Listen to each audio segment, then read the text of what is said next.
प्रधानमंत्री नरेंद्र मोदी के वाराणसी दौरे का अहम हिस्सा है रुद्राक्ष कन्वेंशन सेंटर का उद्घाटन। आइए हम आपको ले चलते हैं रुद्राक्ष कन्वेंशन सेंटर, जहां प्रधानमंत्री नरेंद्र मोदी ने सबसे पहले रुद्राक्ष वृक्ष को लगाया और उसके बाद लोगों को अपना संदेश दिया। As flags of both the countries truly telling the world है वो यहाँ प्रदर्शित किया जाएगा गैलरी में, कि कोई भी आए तो वाराणसी को समझ सके, उत्तर प्रदेश को समझ सके, उनकी लोक कथा लोक गाथाओं को समझ सके। इस के माननीय राजदूत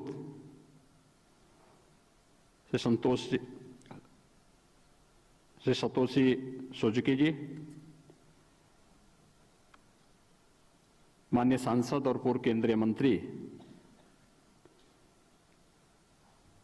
श्री राधा मोहन सिंह जी, जापान राजदूत दूतावास से जुड़े हुए सभी सम्मानित अधिकारीगण, जायका से जुड़े हुए सभी उपस्थित महानुभाव, आज के इस ऐतिहासिक पल के साक्षी बन रहे काशी के सभी प्रबुद्धजन और उपस्थित भाइयों बहनों, मैं आप सबकी ओर से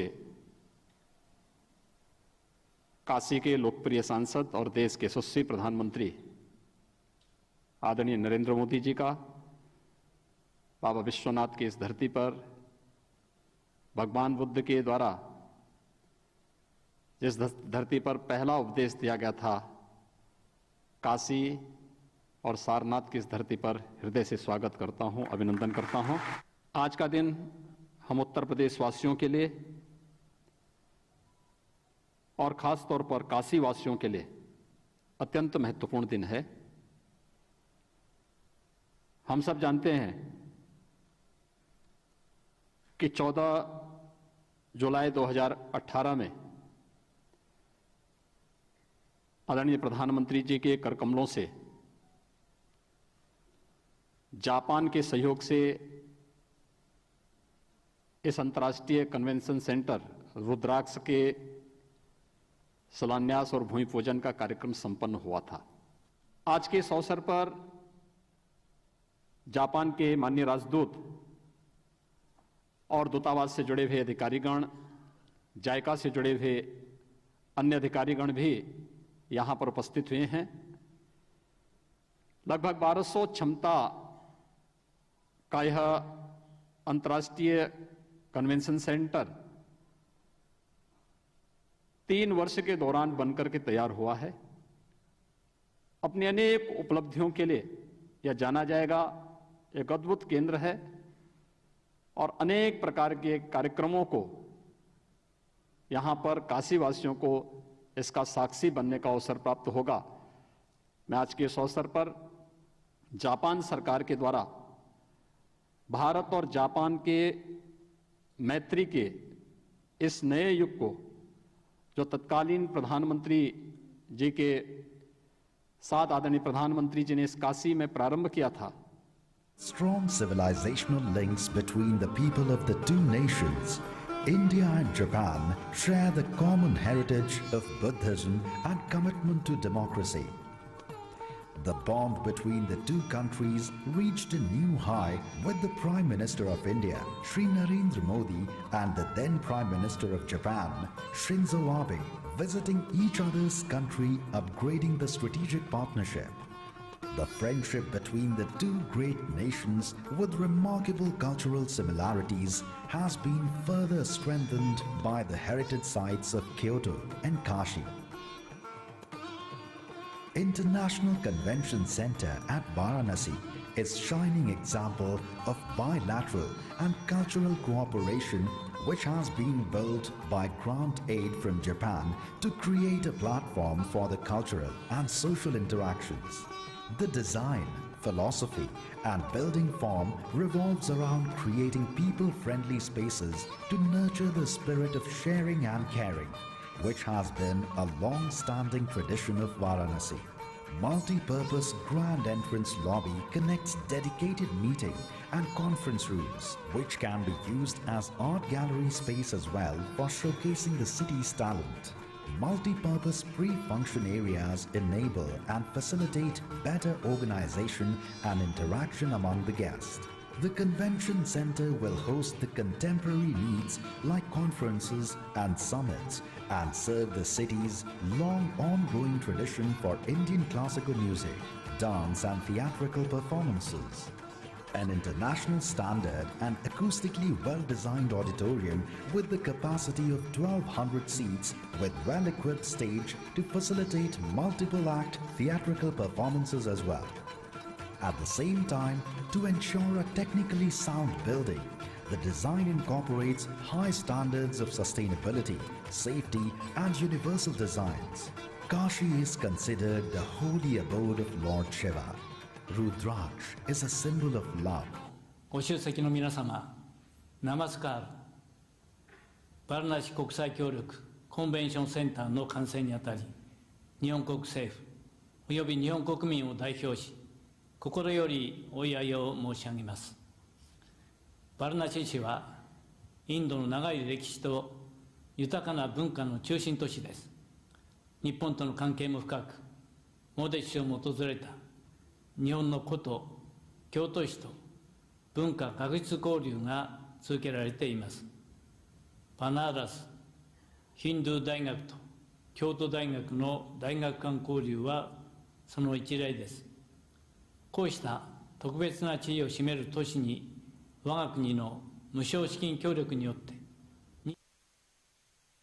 हर हर महादेव।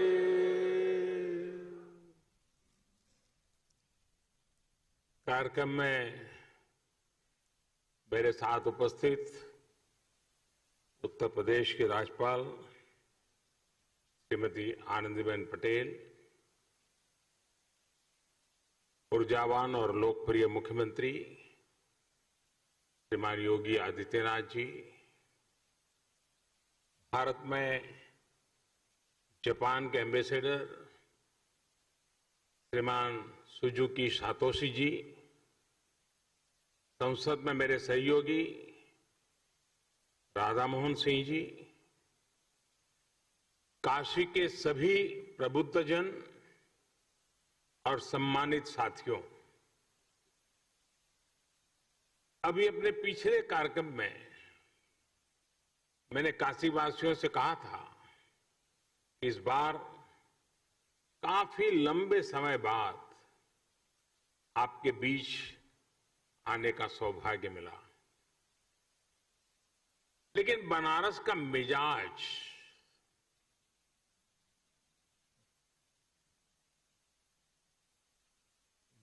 ऐसा है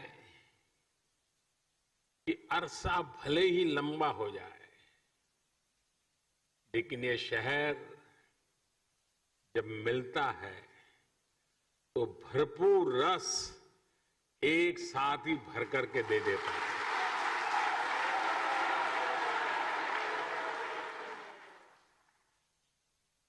अब आप देखिए, भले दिन ज्यादा हो गए हों, लेकिन जब काशी ने बुलाया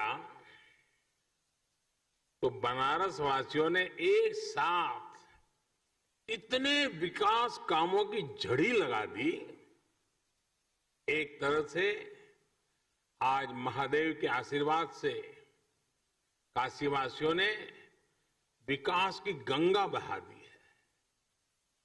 आज ही सैकड़ों करोड़ की अनेक योजनाओं का लोकार्पण और शिलान्यास हुआ, और अब ये रुद्राक्ष कन्वेंशन सेंटर,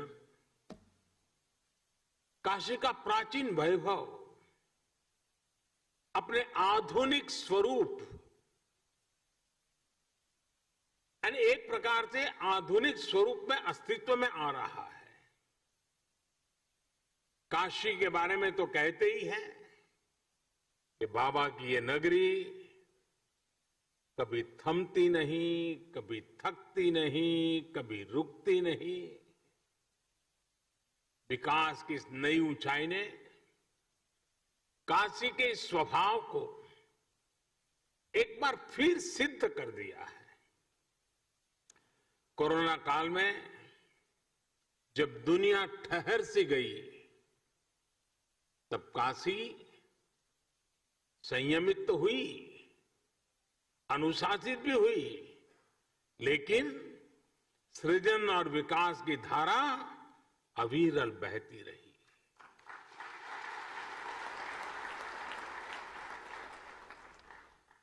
काशी के विकास के ये आयाम और एम्बेसडर श्री सुजुकी सातोशी जी को बहुत बहुत धन्यवाद देता हूं। और अभी हमें प्रधानमंत्री जी का वीडियो संदेश भी देखा। उनके आत्मीय प्रयासों से काशी को ये उपहार मिला है। प्राइम मिनिस्टर श्री सुगा योशिहिदे उस समय चीफ कैबिनेट सेक्रेटरी थे। तब से लेकर पीएम की भूमिका तक लगातार वो इस प्रोजेक्ट में व्यक्तिगत रूप से इन्वॉल्व रहे।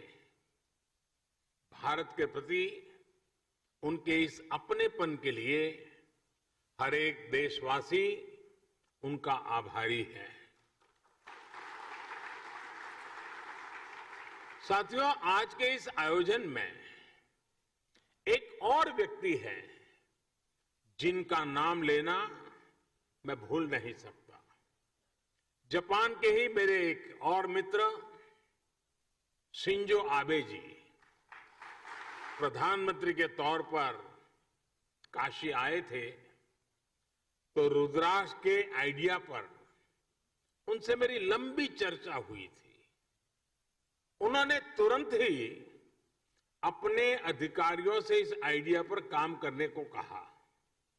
इसके बाद जापान का जो कल्चर है, उनका गुण है, चिर परिचित उनकी विशेषता है परफेक्शन और प्लानिंग। इसके साथ इस पर काम शुरू हुआ और आज ये भव्य इमारत काशी की शोभा बढ़ा रही है। इस इमारत में आधुनिकता की चमक भी है और सांस्कृतिक आभा भी है।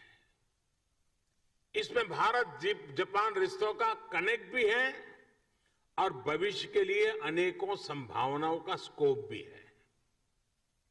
मेरी जापान यात्रा के समय हमने दोनों देशों के रिश्तों में पीपल टू पीपल रिलेशंस में इसी अपनेपन की बात कही थी। हमने जापान से ऐसे ही सांस्कृतिक संबंध की रूपरेखा खींची थी। मुझे खुशी है कि आज दोनों देशों के प्रयासों से विकास के साथ साथ रिश्तों में मिठास का नया अध्याय लिखा जा रहा है। काशी के रुद्राक्ष की तरह ही अभी कुछ हफ्ते पहले ही गुजरात में भी जापानी जैन गार्डन और काइजन एकेडमी का भी लोकार्पण हुआ था। जैसे ये रुद्राक्ष जापान की ओर से भारत को दी गई प्रेम की माला की तरह है, वैसे ही जैन गार्डन भी दोनों देशों के आपसी प्रेम की सुगंध फैला रहा है।